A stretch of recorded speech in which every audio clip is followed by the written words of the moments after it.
Sejam bem-vindos a mais um bate-papo com a contabilidade, nosso amigo e contador Alan. E aí, Alan? Tudo bem, Josué? Como está? Tô bem, graças a Deus, e você? Bem também, graças a Deus. Hoje parece que o assunto é um tema delicado, né? Hoje é um tema importante: leis trabalhistas. Os 10 erros que toda empresa deve evitar. Então, são os principais erros trabalhistas que nós observamos aí com as empresas. Esse assunto é muito importante para você, empresário, e até você que é trabalhador, que quer saber um pouco dos seus direitos ou quer também começar a empreender, né? E terá funcionários. Toda a ideia de toda empresa é ter funcionários, né? E ir crescendo. Então, esses são os principais erros que as empresas devem evitar. Beleza? Vamos conversar aí. E antes da gente falar sobre esses 10 principais erros, é importante informar o seguinte, pessoal. As leis trabalhistas, elas são regidas pela CLT, né? A Consolidação das Leis do Trabalho, CLT. Porém, todavia, entretanto, não somente a CLT que conduz todas as regras trabalhistas. As empresas devem também ficar atentas à convenção coletiva. Tá? Então, antes da gente falar desses erros, é importante informar. Você é empresário, você vai lá, abre o Google, vê na CLT alguma coisa. Cara, isso está errado. Você precisa saber qual que é a sua convenção coletiva da sua empresa. Mas, não, o que é a convenção coletiva, né? A convenção coletiva é um documento que o sindicato daquela categoria disponibiliza, porque a consolidação das leis trabalhistas, a CLT, às vezes ela tem uma regra que não se aplica para um profissional específico. Vou dar um exemplo bem claro, bem transparente. Pega aí uma profissional de limpeza, um profissional de limpeza. Uhum. Esse profissional de limpeza que trabalha, por exemplo, em uma escola, e um profissional de limpeza que trabalha em um hospital. Você acha que terão as mesmas regras? Você acha que um profissional, normalmente um profissional que trabalha num hospital, ele vai ter uma periculosidade, Uhum. porque ele trabalha ali num ambiente Salubre, né? insalubre, entende? Então, só para vocês verem, então a convenção coletiva, o sindicato, ele vai colocar ali algumas regras específicas para cada categoria. Então, isso tem que ser verificado com o contador, logicamente, né? A empresa que tem um contador, ele vai falar assim, olha, além da CLT, nós temos que seguir esta convenção coletiva, esse sindicato, que para a sua atividade da sua empresa, existem algumas regras diferentes da CLT. Normalmente essas regras são em prol do trabalhador, sempre em prol do trabalhador. Então, às vezes a CLT pode falar uma coisa, mas a convenção coletiva da categoria fala que ele deve receber um pouco mais, fala que ele deve ter um benefício a mais, ou ele tem que trabalhar horas a menos. Isso aí vai depender de cada atividade. Então, primeiro ponto, não siga somente a CLT, tem que verificar a convenção coletiva. E isso difere por região também?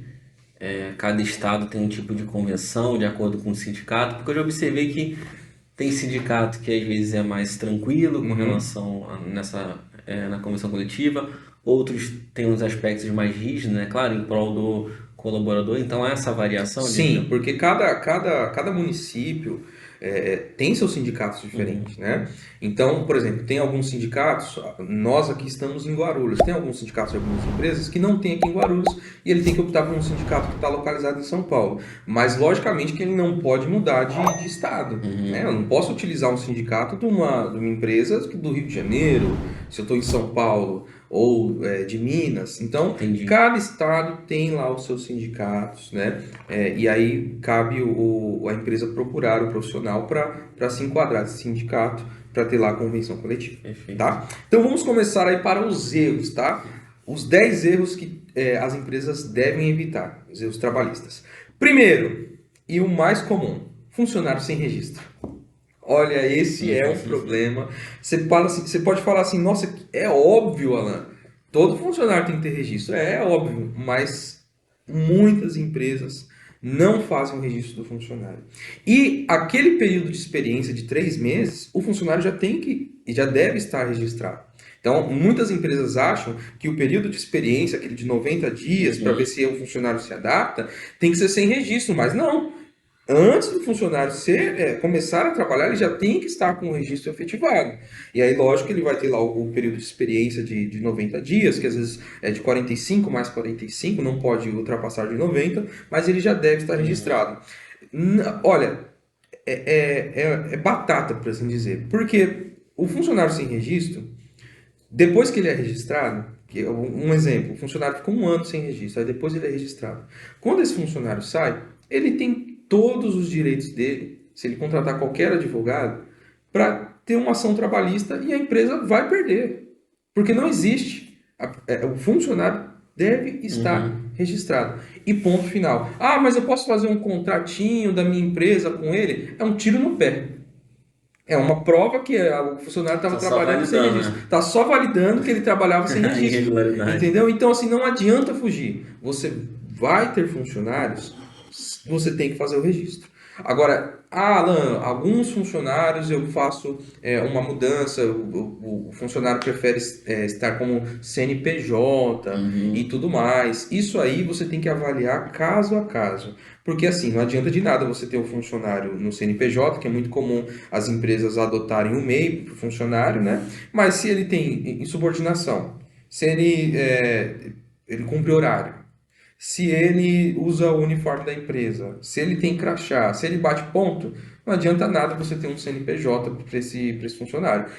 Está caracterizado como CLT. Tem um vínculo Tem empregatício, o né? vínculo empregatício. Essa é a frase, tá? Então, funcionário sem registro é um tiro no pé. Porque mesmo que esse funcionário saia, aí você pode fazer o cálculo de quanto que ele deveria ter recebido de FGTS, porque ele não vai receber. Uhum. O funcionário trabalhou aí um período sem registro, quando ele vai sair, ele não vai sacar nada de FGTS, porque não estava sem registro, a empresa vai ter que arcar. E se esse funcionário ainda vier na justiça, é quase certeza de causa ganha, porque hoje os processos trabalhistas são os maiores no Brasil, né? Então, não faça, não tenha funcionário sem registro, isso é primordial, tá? Segundo erro, falta de exames admissionais e exames periódicos. Antes do funcionário iniciar o seu trabalho, e periodicamente enquanto ele está Uhum. trabalhando e também quando ele é demitido, tem que fazer os exames médicos, né? São os exames periódicos, ou exames admissionais ou exames demissionais. O que são isso, né? A empresa tem que contratar um laboratório, uma empresa que Uhum. faz exame, para verificar se esse funcionário ele não tem nenhum tipo de doença ou se ele já tem alguma patologia ou se ele não está desenvolvendo nenhum tipo de problema físico, né, no trabalho dele. Porque às vezes a pessoa, um exemplo, a pessoa já vem com um problema de dor nas costas, a pessoa já tem Uhum. uma hérnia de disco. Aí ele já tem esse problema. Sim. Ele começa a trabalhar e a empresa não faz o exame admissional. Se não fez exame admissional, não foi constatado que ele já tinha esse problema. Aí este funcionário começa a reclamar de dor nas costas. E ele fala que ele adquiriu essa dor nas costas em decorrente do seu trabalho na empresa. E aí sobra para quem? Para a empresa. Entende? Não Porque tem não como foi feito. comprovar Não que tem esse como. já chegou com essa doença ocupacional, né? Assim por Aham. dizer. Assim como esses exames devem ser feitos periodicamente, normalmente uma vez ao ano, para ver se às vezes o funcionário que trabalha no escritório não está desenvolvendo uma tendinite, por Uhum. exemplo, o funcionário que trabalha externo não está adquirindo nenhum tipo de problema. É muito comum hoje também as doenças psicológicas, né? Porque às vezes o funcionário tem um tato com o público que pode trazer algum tipo eh, algum tipo de transtorno psicológico. Então, os exames admissionais, periódicos e demissionais são extremamente importantes. Tem que ser feitos. Porque o que acontece? Hoje no Brasil é possível você fazer o registro sem fazer o exame. Não existe um impedimento que barra a empresa ou funcionário de não ser registrado sem fazer o exame. Então, e essa brecha aí o problema com o governo de fiscalização, que traz essa folga para as empresas. Mas você, empresário, faça os exames. Antes do funcionário iniciar, vai lá, contrata um laboratório, contrata uma clínica para fazer os exames admissionais. Isso é muito importante, tá? Ainda mais o brasileiro, né? Que se não for uma regra e tal, ele não Aham. vai. ele geralmente não pensa de forma preventiva, né? Não. Só age dentro de uma obrigatoriedade. É obrigado? Não. Então, Então, depois a gente vê como é que é faz. isso mesmo. Vamos lá. Terceiro erro. Horas extras por fora. Olha, isso é muito comum, viu? O empresário pagar as horas extras do funcionário por fora.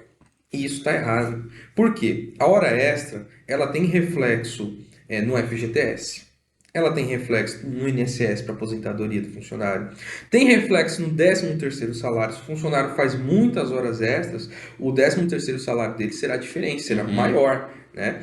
Então, as horas extras, ela tem reflexos trabalhistas. E o empresário que faz o pagamento das horas extras por fora, ele está descumprindo a lei trabalhista. E se esse funcionário conseguir a comprovação de que ele trabalhava, fazia horas extras e recebia por fora, não estava lá no limite dele, ele tem todo o direito de solicitar isso futuramente judicialmente para a empresa.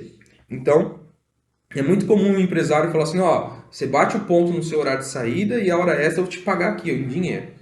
O empresário que está fazendo isso, ele está querendo dar um jeitinho brasileiro para pagar menos tributos, né?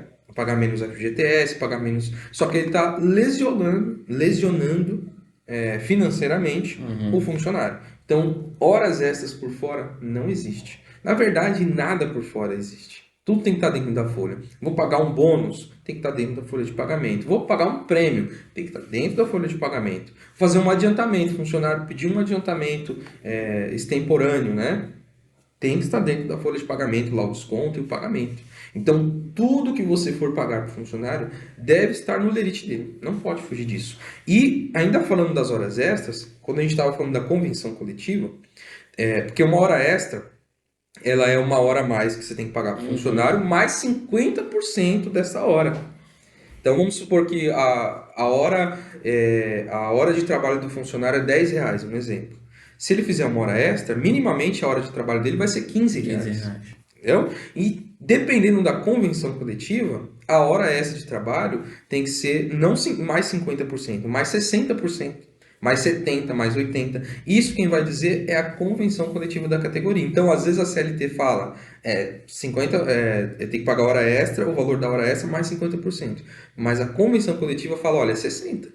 Não é 50. Para essa categoria, para este funcionário que tem essa função, é 60, 70. Ainda varia, né? Às vezes vai trabalhar numa hora extra final de semana. Isso mesmo. 100%. Isso mesmo, 100%. A primeira hora é 50% e a segunda hora é 70%. Por isso que é importante, até você que é colaborador, né? Que é empregado de uma empresa, conhecer a convenção coletiva para poder saber se está sendo justo o pagamento dessas horas extras, dos seus direitos. É uma pergunta que eu ia te fazer o seguinte, ó. No caso, a empresa descumpriu com relação, pagou por fora a hora extra. Aí o funcionário foi lá, entrou com a ação e ganhou. Vai ganhar, com certeza. Sim. A empresa tem que restituir todo esse valor, né? Depositar o que é referente ao FGTS e tal. Mas ela também é penalizada com algum tipo de multa? Ou ela só é obrigada a pagar os encargos que ela não pagou? Eu sei que tem a correção, né? Porque aquilo tem uns juros, né? Mensal ali, anual. Mas a empresa, ela chega a pagar algo além disso, além do valor corrigido? Tá, depende. Porque assim, se um funcionário entra com uma ação trabalhista e ganha, ele só vai pagar para o funcionário que o juiz determinar. O juiz não vai, o juiz não é fiscalizador. Quem é fiscalizador são os fiscais do Ministério do Trabalho. Se essa empresa for denunciada, ou se o Ministério do Trabalho estiver fazendo a fiscalização e verificar que está errado, mesmo que não haja processo trabalhista, a empresa é penalizada. Então, quem aplica multa por a empresa estar trabalhando de forma errônea é o Ministério do Trabalho e seus fiscalizadores, que não tem nada a ver com ação judicial, que aí é individual do ex-funcionário, e aí o que o juiz determinar, a empresa vai pagar. Se o juiz determinar, olha, você vai ter que fazer a admissão retroativa, vai ter que arcar aqui com o FGTS que não foi pago na época, vai ter que arcar com isso e danos morais, etc, etc. Isso aí é para o funcionário. Agora, se a empresa continua trabalhando de forma errônea, se ela continua, isso quem fiscaliza é o Ministério do Trabalho e sim, tem aplicação de multa respondendo a sua pergunta. Qualquer erro trabalhista que a empresa faz, se o Ministério do Trabalho verifica que está errado, tem aplicação de multa, isso é Você vê que é um risco que acaba correndo de bobeira, né? de Porque bobeira. além de ter que pagar retroativo, Uhum. ainda tem a questão do acréscimo dos danos morais, né? Com certeza. Com Que- certeza. E aí, só voltando ao que você falou das horas extras 100%, se o funcionário ele trabalha no dia de folga, então, o dia de folga dele, sei lá, na quarta-feira, ou no final de semana, a folga dele. E se ele trabalha no feriado também, ele recebe horas extras 100%. Isso é padrão, Uhum. tá? Então, o funcionário teve que vir trabalhar no dia de folga.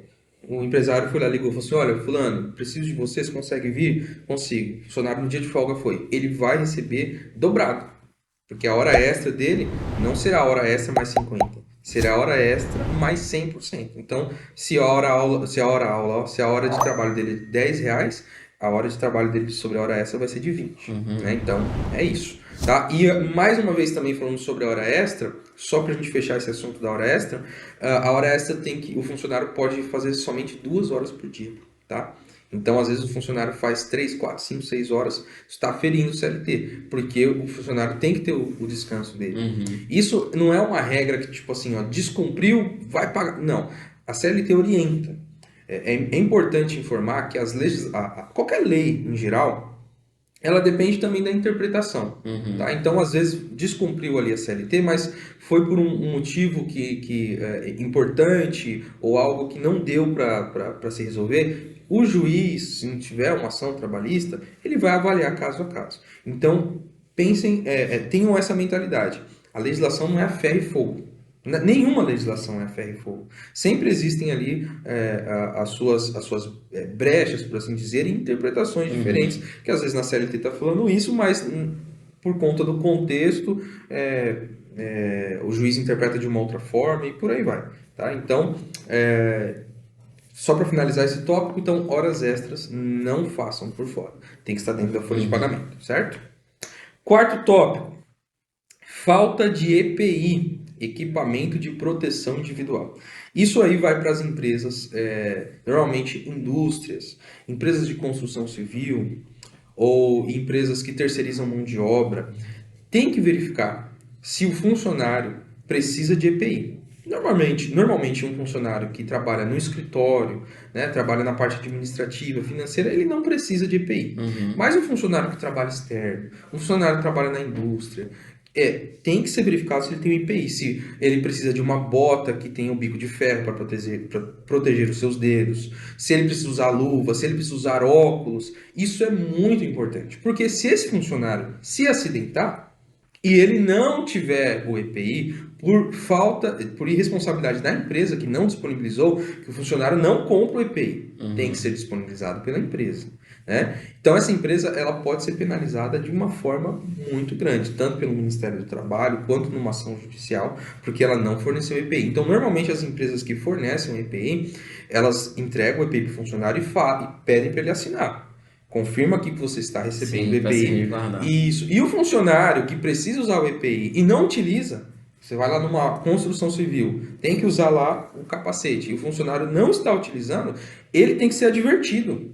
Ele tem que ser advertido. E advertir uma vez, 2 vezes, 3 vezes, justa causa. Porque é uma questão de segurança. Eu tenho clientes que trabalham em construção civil que o funcionário se acidentou, ficou cego de um olho.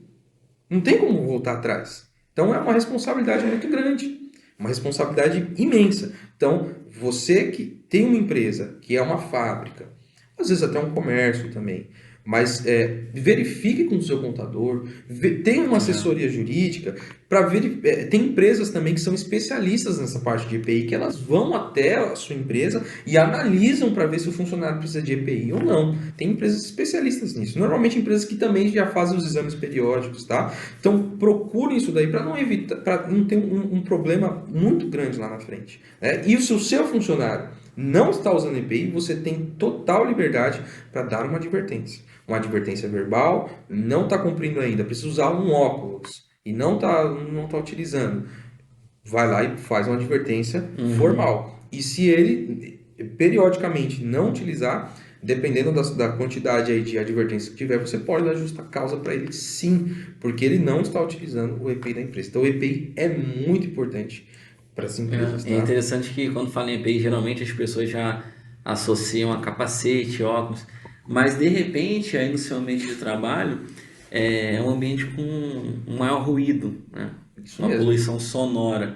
Então vai ter que usar um protetor auricular. Isso Aí mesmo. não usa, aí daqui a pouco o funcionário quando é demitido ou sai da empresa fala assim, não, eu tive perda de audição Aham. porque eu trabalhava lá sem EPI. Aí vai um fiscal, vai aferir Uhum. o nível de ruído, né, que é os decibéis, se eu não me Isso engano. mesmo. E aí deu acima, esquece, você já perdeu Isso mesmo. essa causa. E é uma coisa simples. E eu Cara, um trabalhei. protetor de ouvido, acho que é É, R$ 10. não é. Eu trabalhei por muitos anos em uma empresa de engenharia, no qual nós tínhamos obras, enfim, no geral, então essa parte de API tem muita coisa que as empresas não estão atentas, que é não só Não só físico, não só mas física, a parte do sonora, mas tem iluminação, isso entendeu? mesmo. Então faz a medição da iluminação, se está correta e tal.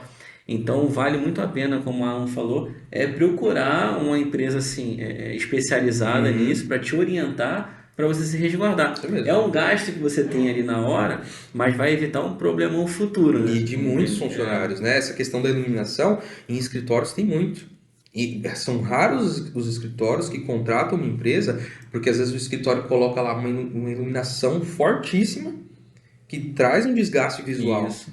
né? Então, isso é uma coisa que não é muito falada, mas alguns escritórios, normalmente empresas grandes, já têm esse hábito, Isso. né? E aí os empresários de médio e pequeno porte não se atentam a isso, né? Essa questão do sonoro é muito comum também em serralheria, né? Empresas metalúrgicas, né? Então, tem que ter isso daí também. Às vezes a pessoa trabalha perto, uma pessoa, o operacional é aqui e o administrativo é aqui.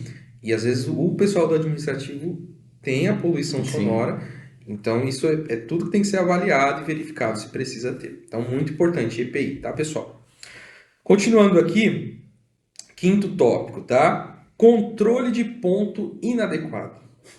Controle de ponto inadequado. Olha, nós estamos em 2024, onde nós estamos gravando esse vídeo, e ainda é muito comum você ver um controle de ponto arcaico para as empresas.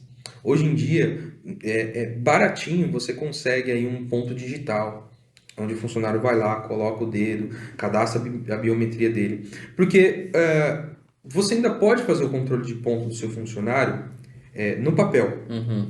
Isso não existe uma legislação que fala, você precisa se adequar à tecnologia. Você pode fazer, nas papelarias ainda vendem até aquele Uhum. controlinho de folha de ponto, você coloca lá o horário que o seu funcionário entrou, o horário que ele saiu para almoço, o horário. Só que isso abre uma margem muito grande para fraude, tanto da parte do funcionário quanto da parte do empreendedor, da empresa. O funcionário chegou atrasado, 10 minutinhos, coloca lá na folha de ponto que ele chegou, ao invés de colocar que colocou às 8h10, coloca às 8. O empresário está perdendo dinheiro, porque um atraso pode ser descontado, Uhum. né? Ou o empresário vai lá, ele mesmo faz a folha de ponto do funcionário, e aí ele não coloca que o funcionário fez hora extra. E aí manda para a contabilidade vai mandar, vai fazer a folha de pagamento de acordo com a folha de ponto. Então, optem, eu sempre aconselho, não é caro, não é caro mesmo, você ter uma folha de ponto digital. Porque aí, meu, você está resguardado. O funcionário chegou atrasado, ele vai bater o ponto. Certinho. O funcionário voltou do almoço mais cedo, vai estar lá informado na folha de ponto. Então, isso é uma questão que tem que ser. Como é que eu posso dizer? É bem importante, por assim dizer, porque existe muita fraude, tanto da parte do funcionário Quanto quanto da do parte do empregador. empreendedor. Tá? Então, isso é um detalhezinho que tem que ser controlado, tem que ser bem minucioso, porque é através da folha de ponto que a contabilidade faz o fechamento. É através da folha de ponto, no relatório da folha de ponto, que nós calculamos o total de horas extras, calculamos o total de faltas, de atrasos. Então, folha de ponto é extremamente importante estar bem adequado. quero fazer no papel ainda, lá. Beleza, não tem problema. Mas abre margem para possíveis inconsistências, tá? Continuando aqui.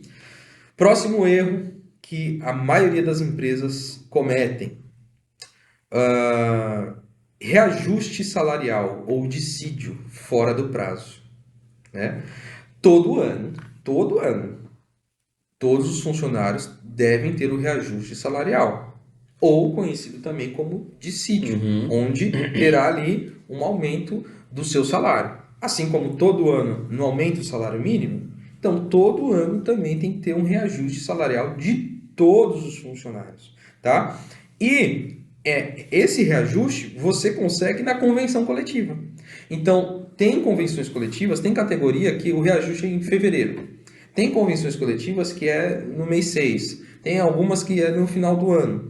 E isso quem vai passar é o contador ali através da convenção coletiva com o sindicato, tá? Então, se a convenção coletiva fala que o reajuste era para ter sido feito, por exemplo, no mês 5, e a empresa fez o reajuste no mês 9, ela terá que pagar do mês 8, do mês 7, do mês 6 e do mês 5 para esse funcionário. Essa diferença que não foi feita alguns meses atrás. Então, o dissídio, o reajuste salarial, não é feito na hora que a empresa quer.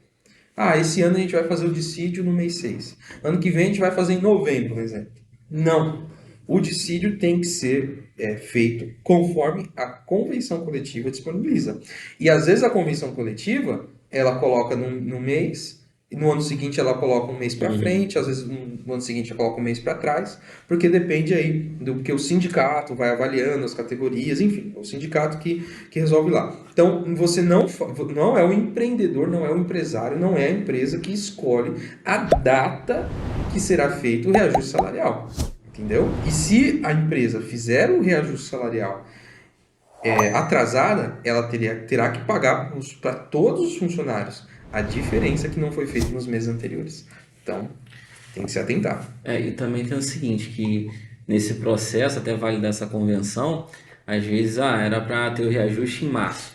Mas aí vai tendo impasse entre o pessoal do sindicato, as empresas, aí isso vai postergando ali, vai entrar março, abril, maio, junho, aí só em julho eles resolveram, não, aqui ficou aqui essa convenção. Por mais que seja em julho, tem que pagar retroativo. Então... Isso que você falou é importante. Se o sindicato atrasou, se foi ali a questão, porque o sindicato ele vai conversando com as categorias, vai vendo, se foi uma questão do sindicato, na própria convenção já será informado. Olha, foi finalizado no mês tal, mas tem que ser feito, tem que ser pago retroativo. E tem empresa também da espertinha, não, foi agora em junho, tá? Isso vai ver, perdeu esses meses. Então isso é importante, tá? Próximo tópico. Atraso no pagamento do salário. Isso é muito importante. E isso causa, sim, multas no Ministério do Trabalho. Então, por exemplo, o salário, ele normalmente é pago no 5º dia útil, correto? Então, um funcionário trabalhou o mês inteiro, no 5º dia útil do mês seguinte, a empresa deve fazer o pagamento. É o 5º dia útil. Não é o 6º, não é o 7º. Eu canso de ver, às vezes, colegas falando, nossa, a empresa, é dia 10 eu ainda não recebi. Por quê? Mesmo sendo no 5º dia útil, a empresa não pode passar do dia 8. Do dia 8. Então, eu tenho que pagar no 5º dia útil. Às vezes o 5º dia útil cai no dia 6, cai no dia 7. Mas não posso passar do dia 8. Então, mesmo que o 5º, sei lá, teve... que é bem difícil acontecer, né? Teve domingo, teve feriado, teve sei lá o que o 5º dia útil acabou caindo no dia 9. Coisa quase que impossível de acontecer.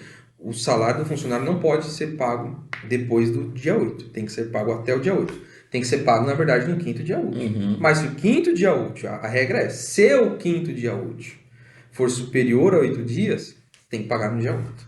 Tá? Então, é muito importante isso acontecer, porque se a empresa paga em atraso e houver uma fiscalização, né, seja denúncia anônima dos funcionários, seja uma fiscalização do próprio Ministério do Trabalho, a empresa terá muitas multas a serem pagas. Se eu não me engano, tem uma regra, você me corrija se eu estiver errado, que dependendo do atraso, a empresa é obrigada a pagar um salário. Isso. Eu não me lembro direito como é que era essa regra. Tem muitos anos que eu ouvi falar nisso. Isso é, na verdade, na rescisão. A rescisão, Ah, quando o funcionário ele parou de trabalhar, acabou, hoje foi o último dia de trabalho do funcionário. A empresa tem 10 dias para fazer o rescisão. pagamento da rescisão desse funcionário. 10 dias corridos, não úteis, tá? Então, olha só, aí já muda. Corridos, tá? Então, o que significa dia corridos? Que não importa se tem feriado, se tem Sábado, domingo, domingo. sábado, domingo, 10 dias corridos. O funcionário pode trabalhar, a empresa tem 10 dias. Se a empresa não paga a rescisão em 10 dias, ela tem que pagar na rescisão um salário a mais É para o verdade, funcionário. na rescisão. E o valor do salário dele, não é o salário mínimo. Se o funcionário recebia 3 mil a mais na rescisão dele. Tá? Então, isso é Na importante. rescisão tinha. Eu sabia que tinha uma regra Tinha uma assim, regrinha. mas era na rescisão, isso mesmo. Adiantamento, não pode passar do dia 20, o adiantamento, tá? Então, se o dia 20 caiu no domingo, tem que ser pago dia 19. Porque para folha de pagamento, isso as pessoas muitos empresários não sabem. Para folha de pagamento, sábado é dia útil, tá? Só domingo que não é dia útil. Então, para boleto, né, às vezes para qualquer outra coisa, sábado não é dia útil, mas para folha de pagamento, sábado é considerado dia útil. Então, você pode fazer o pagamento no sábado tranquilamente. Então, se o quinto dia útil caiu no sábado, você vai ter que pagar no sábado ou na sexta. Não no domingo, que não vai dar, e tão pouco na segunda-feira. Que olha, o que eu vejo de empresário vendo que o quinto dia útil caiu no sábado e deixa para pagar só na segunda-feira, tá errado. Tá errado. Se o quinto dia útil caiu no sábado, o sábado é considerado como dia útil para a folha de pagamento. E hoje não tem mais desculpa, né? Depois que o Pix Pô, veio. não tem, cara. Porque antigamente, quando você ia fazer a TED, era até às 16 horas, por Nossa. exemplo. Aí não fez a TED, deu qualquer problema, mandou 4,5 pro banco. Não tem Esquece. desculpa. Não tem desculpa. Então fez o pagamento. Hoje em dia. Agora, se houve um problema na instituição bancária, que foi feito o Pix, o pagamento no quinto dia útil, e a instituição bancária teve algum problema que a pessoa só recebeu. Se o empresário fez o pagamento, tem a comprovação que ele pagou no quinto dia útil, aí não tem problema para ele, porque aí ele fez o pagamento, independentemente se for a forma de pagamento que foi feita. Mas se ele fez no dia, se for um problema da instituição, aí não é problema esse problema não reflete no empresário, tá? Então, lembre-se mais uma vez, tem que pagar o funcionário até, na verdade, é até o quinto dia útil. Então, o empresário quer pagar no dia 1, dia 2, dia 3, ele pode pagar, mas ele até o quinto dia útil. E sábado conta como dia útil, tá? Tanto para o pagamento quanto para o adiantamento para as empresas que fazem adiantamento no dia 20, por exemplo, tá? Próximo erro muito importante que os empresários devem se atentar, e as empresas. Não pagamento de insalubridade ou periculosidade. Aí a gente volta na convenção coletiva, porque tem categorias, tem cargos e funções que o funcionário tem que receber, além do salário dele, um percentual a mais, 10, 20, 30% de insalubridade ou periculosidade. Alan, o que é insalubridade e periculosidade? Insalubridade é um ambiente insalubre, é um ambiente onde o funcionário ele tem contato direto com produtos ou qualquer outra coisa que afetam a saúde dele. Então, normalmente indústrias, né? Às vezes um exemplo bem claro, um funcionário que tem contato direto ali com a pintura de algum produto, né? E aquela pintura ela traz ali alguma coisa benéfica para a saúde, benéfica não, né? Maléfica no caso, né? Para a saúde. Ou uma periculosidade, isso é insalubridade, então algo relacionado à saúde. E a periculosidade é o funcionário que ele se expõe num ambiente de trabalho em alguma coisa de risco, né? Então, vamos colocar ali, por exemplo, o pessoal que faz a instalação de internet. Esse é um exemplo bem claro. O cara tem que subir num poste de luz.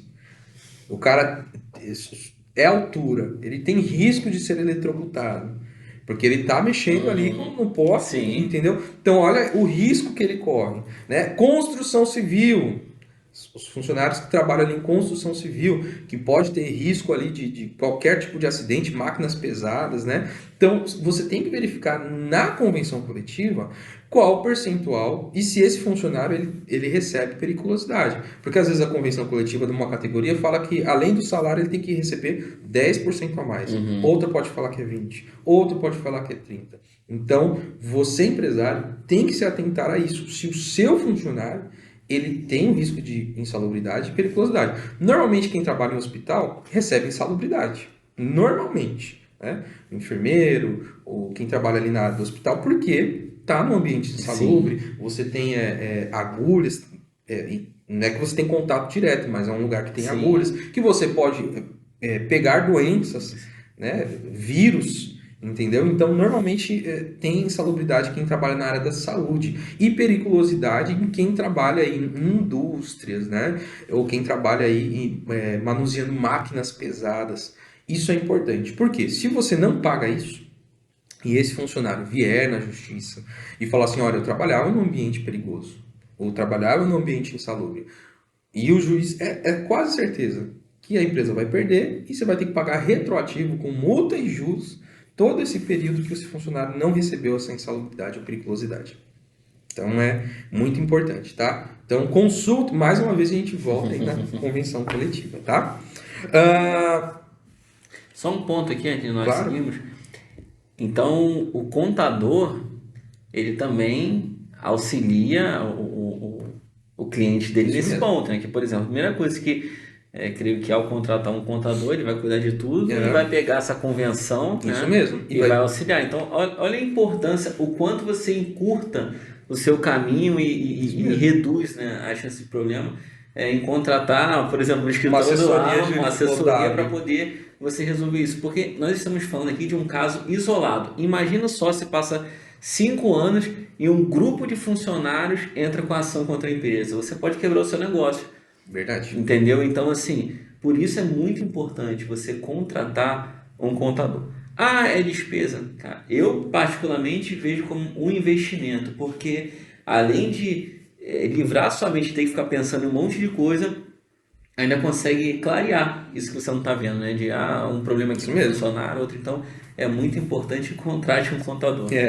E assim, porque chega um cliente para o escritório, a gente avalia as atividades da empresa e entra em contato com os sindicatos. Olha, eu tenho uma empresa, porque assim, tem sindicatos que engloba várias categorias. São raros os sindicatos que é só de uma categoria específica. Tem, né? Mas a maioria engloba várias categorias similares ali. E aí você vai entrando em contato com o sindicato. Olha, essa empresa se enquadra nesse sindicato? Não, não se enquadra. Essa empresa se enquadra nesse sindicato? Se enquadra. Então, e aí você pega a convenção coletiva. Mas isso aí quem faz realmente é a contabilidade mesmo, tá? Continuando aqui, próximo erro. Não arquivar os documentos disponibilizados ao funcionário. Como assim, Alan? Tudo que você paga ao funcionário tem que ser assinado por ele. O recibo de pagamento, o recibo de adiantamento, as férias, o 13º, o vale transporte, tudo que você paga ao funcionário, você tem que colher a assinatura dele. E isso, mesmo que seja um pouco obsoleto, e nós estamos na era digital, ainda assim precisa ser arquivado. E sabe por quanto tempo? 10 anos. As legislações trabalhistas informam que toda a documentação de um funcionário e ex-funcionário devem ser arquivados pela empresa por 10 anos. Os outros documentos da empresa, como notas fiscais, todos esses documentos, são 5 anos de armazenamento. E ainda agora que está tudo digital, antigamente as notas fiscais eram tudo física, né? Mas ainda assim você tem que arquivar por 5 anos. Trabalhista de um funcionário, o registro do funcionário, a rescisão dele, toda a rescisão, tudo que ele assinou tem que ser arquivado pela empresa por 10 anos. Isso traz uma segurança para a empresa, num possível risco trabalhista, que é muito comum um ex-funcionário entrar com uma ação trabalhista e a empresa não ter nada assinado por ele. Um exemplo, o próprio EPI que a gente falou aqui, a empresa não tem uma comprovação que ele assinou e recebeu o EPI. Aí o funcionário chega lá e fala assim, não, eu não recebi EPI. A empresa não tem câmera, não tem segurança, aí tem que contratar não, tem que solicitar para uma testemunha, Uhum. mas não tem a comprovação de que ele recebeu. Então, todo documento dos funcionários devem ser arquivados por 10 anos. Mas esse funcionário faz 5 anos que ele não está aqui. Esse funcionário veio a óbito depois que ele saiu daqui, veio a óbito. Ainda assim, você deve arquivar, porque talvez a legislação em si, o que eles pensam, né? Na hora de criar essas leis, né? Se vier um processo de inventário, se lá na frente esse funcionário precisar ser afastado pelo Uhum. INSS, se esse funcionário entrar com uma ação trabalhista contra você, então tem que arquivar por 10 anos. Criar literalmente uma pastinha ou um backup, né? Escanear, digitalizar tudo da forma que você quiser. Você pode digitalizar tudo e deixar arquivado no seu computador, em alguma coisa na nuvem, ou fisicamente também, tá? Ou Mas contratar até uma 10 anos. empresa, né? Hoje em dia tem empresas que.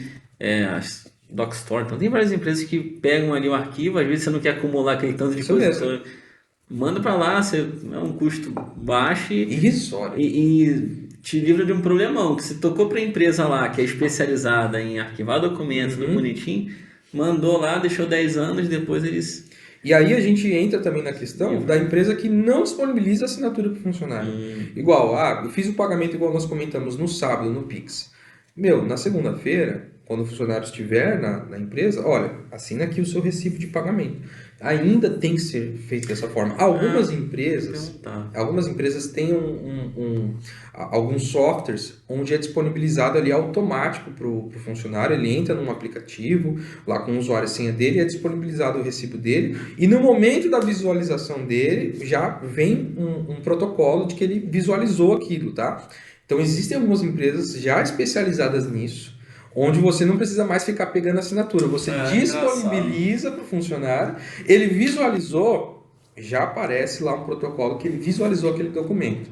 Tá? Então, isso também é uma tecnologia. Se o DP manda, por exemplo, para um e-mail, tem um e-mail, e-mail oficial do colaborador Aham, da empresa e tal, e ele recebe ali essas informações de pagamento por certo. e-mail. Aham. Isso também é considerado como, não, ó, você recebeu aqui e não contestou. É. Isso é uma forma também de substituir, por exemplo, a assinatura ou não? Sim, é considerado sim, porém tem que vir a confirmação. Por isso que é muito comum, às vezes, Entendi. falar assim, por favor, confirme o Ah, recebimento sim. do e-mail. Então, se essa pessoa confirmou, respondeu, falou assim, confirma o recebimento, ou alguns e-mails, quando a pessoa visualiza, já vem Já marcou. automático. Já vem automático. Foi visualizado, Perfeito. tá? Porque às vezes a pessoa pode contextualizar falando que foi para spam, Uhum. né? Falou que foi errado. Então, ainda no e-mail, pode haver Sim, interpretações de que sim. sim e de que não. Mas por isso que ainda o ideal é ainda você recolher a Assinar. assinatura ou você optar por um software aí que onde ele visualizou, você já vem um protocolo já para isso, né? Que é muito comum que também tem na área contábil alguns escritórios que quando mandam os tributos para o cliente, quando ele visualiza também já vem um protocolo para nós, que às vezes o cliente fala que não recebeu e enfim. Né? Mas isso aí, ele é importante ainda você pegar a assinatura e arquivar por 10 anos, tá? É 10 anos mesmo. 10 anos que tem que ser. Depois de 10 anos, você pode colocar como rascunho E mesmo assim, e mesmo assim por você causa da LGPD, né? Então é ainda tem isso. nem tudo você pode colocar para É melhor rascunho. você pegar uma empresa que É é mesmo. para incinerar e tchau. É isso mesmo. Continuando aqui para o último tópico, tá? Dos principais erros trabalhistas que as empresas cometem. Não procurar ajuda contábil e jurídica. Empresários ficar refém de Google, de Yahoo Respostas. Pelo amor de Deus, gente. Pelo amor de Deus. Aí você fala, eu vi no Google. Sim, é uma ferramenta. Só que assim, a internet, qualquer pessoa pode colocar qualquer informação. E às vezes, as legislações mudam. Sim. Às vezes não, as legislações mudam. Então a pessoa vai lá, vê lá uma notícia, vê alguma coisa. Alan, olha, eu vi lá no Google, pesquisei que sobre esse funcionário, ele é isso aqui. Onde você viu? Que data que é a publicação disso? É de 10 anos atrás? Pô, Qual amigo, o estado qual que muda, estado? né? É fidedigna? Quem publicou isso, Uhum. né? Então, é uma fonte confiável? Então, não. Você vai ter funcionários, você precisa ter, primeiro de tudo, uma assessoria contábil, porque é o contador que faz, ou a contabilidade que faz a admissão, o contador que entrega a folha de pagamento, que entrega todos os tributos, que te orienta que você pode ou não fazer, né? Porque isso é muito importante. Se você é empresário, fala assim, ó, quero fazer algum procedimento com um funcionário, antes de você fazer, consulte o contador. Olha, eu estou querendo fazer isso, estou querendo dar um prêmio, estou querendo fazer isso, aquilo. Consulte o contador, não faça da sua cabeça. Principalmente os empresários da geração um pouco mais antiga, que era muito mais comum você ter erros trabalhistas e você falar assim, não, para mim tudo bem. Hoje em dia não, tem que estar certinho, tá? E além da assessoria contábil, se a sua empresa está crescendo, tem uma quantidade volumosa de funcionários, é importante você ter uma assessoria jurídica também. Você contratar ali um advogado, uma advogada ou um escritório de advocacia para te dar todo o suporte com isso. Porque quanto mais funcionários a empresa tem, mais riscos trabalhistas a empresa terá. E aí a contabilidade entra em conjunto com a assessoria jurídica. Porque às vezes a contabilidade fala, olha, tem esse caminho. Mas o jurídico pode falar, olha, se você for por esse caminho, lá na frente um juiz pode interpretar de uma forma assim ou assado. Porque como eu falei, as legislações, elas não são seguidas a ferro e fogo. Nós não estamos nos séculos passados que era você seguir à risca. Existem interpretações que mesmo a legislação fale uma coisa, o juiz, dependendo do contexto, como eu já falei aqui, pode interpretar de uma outra forma, deixando a empresa a favor ou o funcionário a favor. Tá? Então, o último tópico, e não menos importante, tenha uma assessoria contábil e, se possível, uma jurídica também, tá? E se você precisar de uma assessoria contábil, procure o meu escritório, Vicente Silva Contabilidade, que nós daremos todo o suporte para vocês. E se você ficou com alguma dúvida dos tópicos que nós falamos aqui, ou se teve algum tópico que você achou que não está nesse vídeo, pode comentar aí, né? Pode escrever nos comentários, que a minha assessoria, o meu escritório, vai ajudar a responder vocês com certeza. Tá? É isso aí. Gente, esse foi mais um bate-papo com a contabilidade. Foi meio extenso, né? Mas assim, abordou. Foi uma pauta muito importante para quem quer iniciar o negócio ou quem já iniciou e não está atento a isso. É engraçado que existem assessorias jurídicas específicas para modelos de negócio, né? Então, você vê que essa informação é muito importante, foi muito importante. Então, já deixa o like nesse vídeo, já comenta, como o Alan bem disse, se achou que faltou alguma coisa ou se nós te ajudamos de alguma forma. Se inscreva nas redes sociais do Escritório do Alan, tenho certeza que você vai tirar muita dúvida lá. E se você ainda não tem um contador, está aqui o Alan, que atende de forma online também, né? Digital, sim, né? Sim, se você quiser entrar em contato com o meu escritório, no Instagram é Vicente e Silva Contabilidade. Lá você pode entrar em contato comigo, com toda a minha equipe. Eu estou em outro estado, você também consegue ter assessoria comigo, Ótimo. tá? Porque você que é nosso inscrito e que acompanha a Proface e mora em outro estado, em outra cidade que não seja Guarulhos, então pode sim procurar o Alan para poder ser o seu contador. E ele é o nosso contador aqui, de confiança, e nosso parceiro aqui também no canal. Pessoal, até o próximo episódio do Bate-Papo com a Contabilidade. Se não é inscrito no canal, já se inscreva. Tenha um ótimo final de semana e tchau. Até logo.